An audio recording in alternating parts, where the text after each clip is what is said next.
questions. I'm going to ask one, and then we'll get right to the audience. So both you and I support racial and socioeconomic integration, and yet the Stronger Together proposal leads with socioeconomic integration. Can you talk about why you've taken that approach? Sure. You know, certainly racial and socioeconomic diversity and racial and socioeconomic segregation travel together in our country, and that is a product, you know, Mark referred to it as original sin. That is a product of America's history around issues of race. And so we know that places that have smart socioeconomic integration strategies are able to achieve racial diversity, greater racial diversity through that strategy.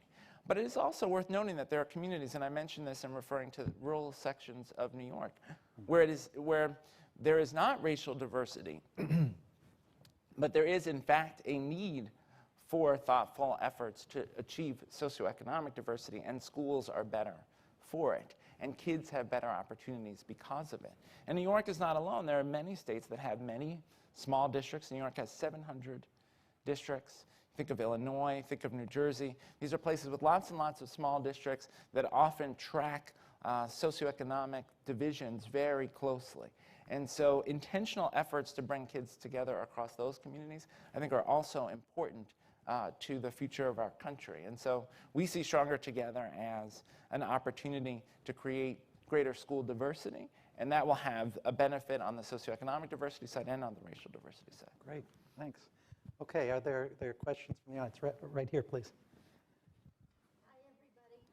I'm Sue Klein. I work at the Feminist Majority Foundation on gender equality. Thank you. Sue Klein, Feminist Majority Foundation, and I work on gender equality.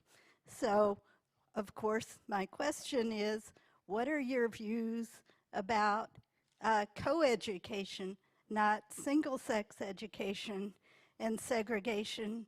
And we also applaud the work that the Office for Civil Rights has done even before you arrived on the guidelines about why single-sex education can be detrimental and sex discriminatory. So I was wondering if you might also provide some leadership on encouraging people to go for good gender equitable co-education, as well as socioeconomic integration and racial integration, and perhaps also more integration and mainstreaming of individuals with disabilities.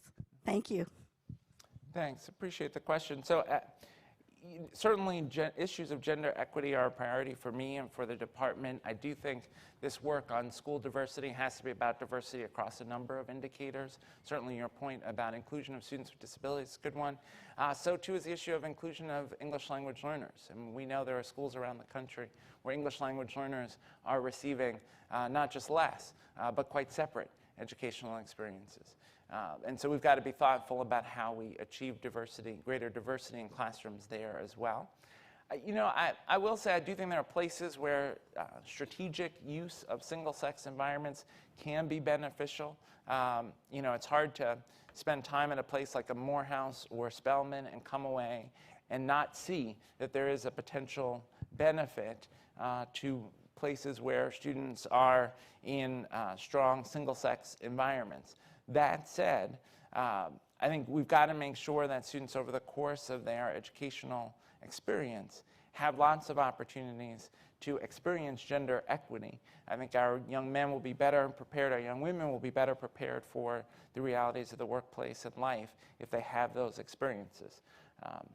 Thanks for the question. Good. Why don't we go back here with the blue shirt? Yes. Hi, Christopher Hooten, and I'm in AmeriCorps Vista, and I work with education. Can you spell it out how school diversity can be a tool to address institutionalized poverty? Mm-hmm. Yeah, I mean, so I think it's an important question. And one of the things that I worry about is, you know, in education policy discussions, we have gotten into often this, what I would characterize as a false dichotomy, where people say, schools can do everything, poverty is irrelevant. Or on the other hand, people say, poverty is all that matters, schools are irrelevant. Neither is true. Schools are embedded in communities. And so as we think about education, we've got to think about the intersection of various issues in communities, poverty, criminal justice, so forth. There's no question that there are schools around the country that serve entirely students of poverty, and I've worked in some of those schools that are getting great outcomes against the odds. But we also know that concentrating students in poverty in a single school increases the number of challenges that have to be overcome. And so I see socioeconomic integration as a way of ensuring that schools have a more reasonable mission because they are serving diverse students and they are not as likely to be overwhelmed by the challenges that might come from a student body that is entirely made up of students in poverty.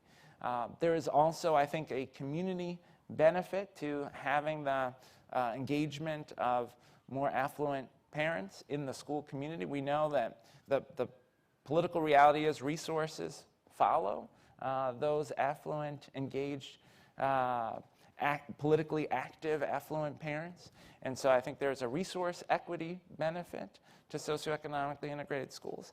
And I think we've got to acknowledge that some of the issues that we see around race in contemporary culture, and I think particularly of some of the criminal justice and policing issues that we see, are partly a product of people not having experiences where they encounter folks different from them until they are in that moment at a highway stop.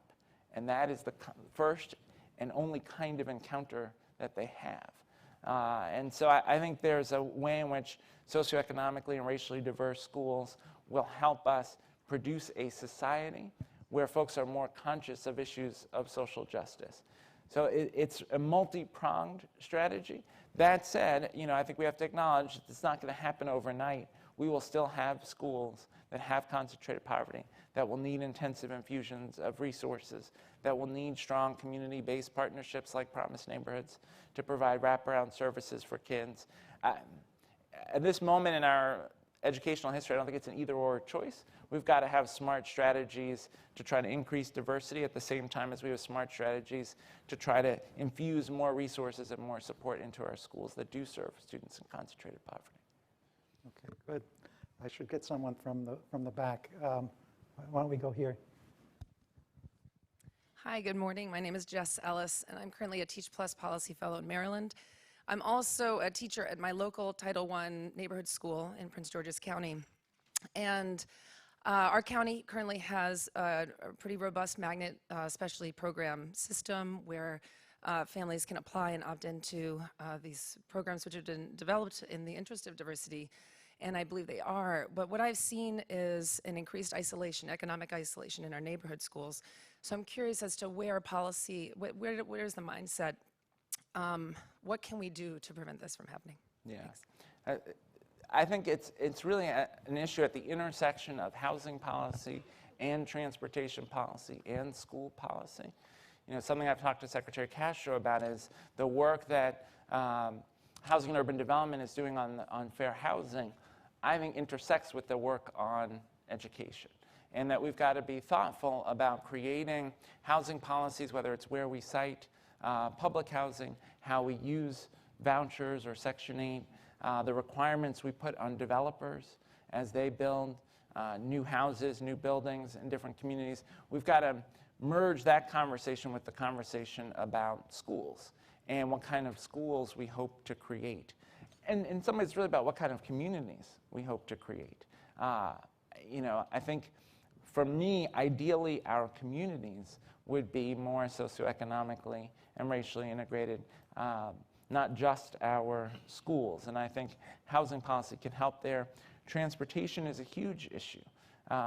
Being able to access good jobs in communities often defines whether or not folks are able to take advantage of economic opportunity. And so we've got to see these issues as connected. It's something that we're trying to think about a lot in the administration. How do we have place-based strategies that integrate issues across various systems of support. You were kind to mention a couple of the Century Foundation reports. I'll follow up with one more. We have one called Housing Policy is School Policy by Heather Schwartz, looking at Montgomery County schools. Yes. I guess I'd like to drill down on that a little bit. I'd like to drill down on that because, you know, at the local level, often it's a matter of school boundaries, and boundaries are often essentially a result of local zoning decisions.